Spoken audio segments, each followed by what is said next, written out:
If we don't have free speech, then we just don't have a free country. It's as simple as that. If this most fundamental right is allowed to perish, then the rest of our rights and liberties will topple, just like dominoes, one by one. They'll go down.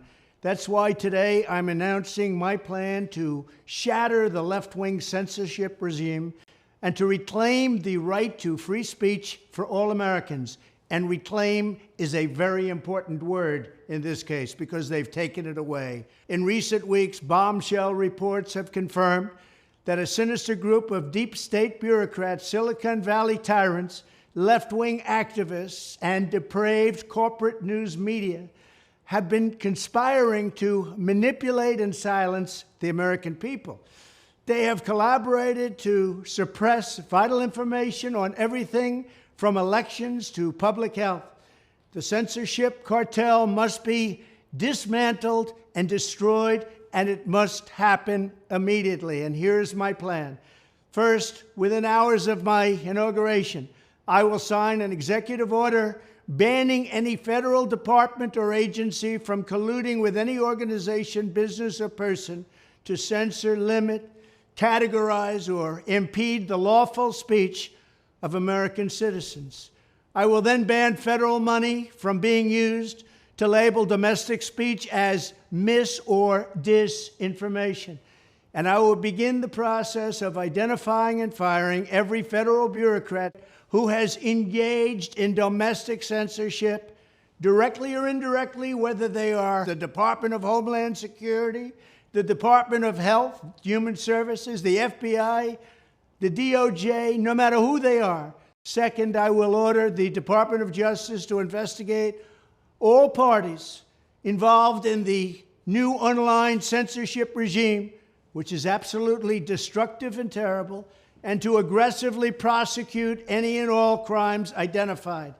These include possible violations of federal civil rights law, campaign finance laws, federal election law, securities law, and antitrust laws, the Hatch Act, and a host of other potential criminal, civil, regulatory, and constitutional offenses. To assist in these efforts, I am urging House Republicans to immediately send preservation letters, and we have to do this right now, to the Biden administration, the Biden campaign, and every Silicon Valley tech giant, ordering them not to destroy evidence of censorship. Third, upon my inauguration as president, I will ask Congress to send a bill to my desk revising Section 230 to get big online platforms out of censorship business. From now on, digital platforms should only qualify for immunity protection under Section 230 if they meet high standards of neutrality, transparency, fairness, and non-discrimination. We should require these platforms to increase their efforts to take down unlawful content such as child exploitation and promoting terrorism, while dramatically curtailing their power to arbitrarily restrict lawful speech. Fourth, we need to break up the entire toxic censorship industry that has arisen under the false guise of tackling so-called mis- and disinformation. The federal government should immediately stop funding all nonprofits and academic programs that support this authoritarian project. If any U.S. university is discovered to have engaged in censorship activities or election interferences in the past, such as flagging social media content for removal of blacklisting, those universities should lose federal research dollars and federal student loan support for a period of 5 years and maybe more. We should also enact new laws laying out clear criminal penalties for federal bureaucrats who partner with private entities to do an end run around the Constitution and deprive Americans of their First, Fourth, and Fifth Amendment rights. In other words, deprive them of their vote. And once you lose those elections, and once you lose your borders like we have, you no longer have a country.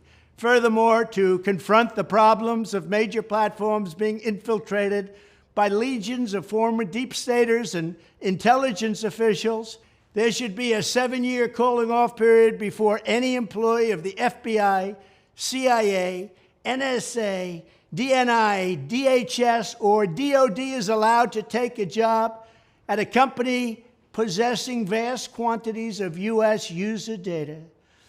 Fifth, the time has finally come for Congress to pass a digital Bill of Rights. This should include a right to digital due process. In other words, government officials should need a court order to take down online content, not send information requests such as the FBI was sending to Twitter.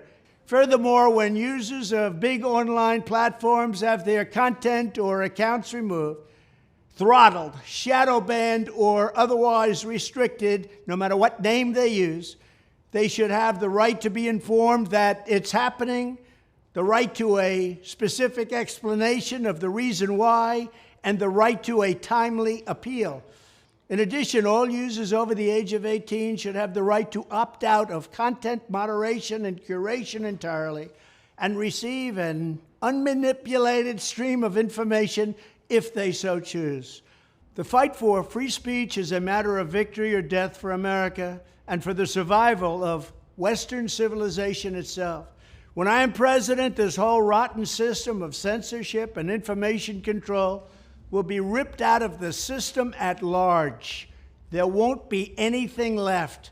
By restoring free speech, we'll begin to reclaim our democracy and save our nation. Thank you, and God bless America.